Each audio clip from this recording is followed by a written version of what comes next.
যে ব্যক্তি জবানের হেফাজত করবে, আল্লাহ রাসূল সাল্লাল্লাহু আলাইহি ওয়াসাল্লাম বলেন ওই বান্দার জান্নাতে যাওয়ার জিম্মাদার আমি রাসূল নিজে নিয়ে নিলাম।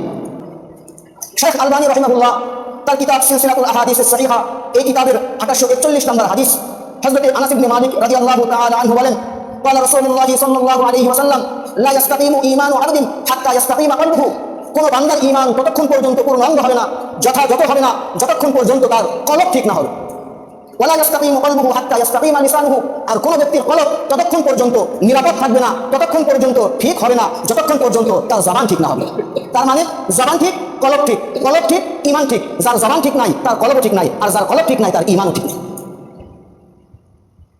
জবান হেফাজতের কারণে না করার কারণে মানুষ সবচাইতে বেশি জাহান্নামী হবে। জবানের হেফাজত না করার কারণে মানুষ সবচাইতে বেশি জাহান্নামী হবে। নামাজ না পড়ার কারণে মানুষ অধিক জাহান্নামী হবে না। রোজা না রাখার কারণে মানুষ সবচাইতে বেশি জাহান্নামে যাবে না। হজ না করার কারণে মানুষ বেশি জাহান্নামী হবে না। দান সদকা না করার কারণে মানুষ বেশি জাহান্নামী হবে না।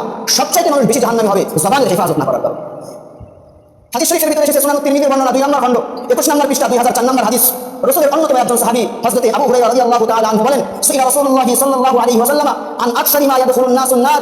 আল্লাহ রাসূলকে জিজ্ঞাসা করা হলো আল্লাহর হাবিব মানুষ সবচাইতে বেশি কোন কারণে জাহান্নামে যাবে? তো আল্লাহ রাসূল সাল্লাল্লাহু আলাইহি ওয়াসাল্লাম বললেন মানুষ দুইটা অঙ্গের কারণে সবচাইতে বেশি জাহান্নামী হবে। এক নাম্বার আল ফামু জবানের কারণে, 2 নাম্বার আল ফারাজু লজ্জাস্থানের কারণে।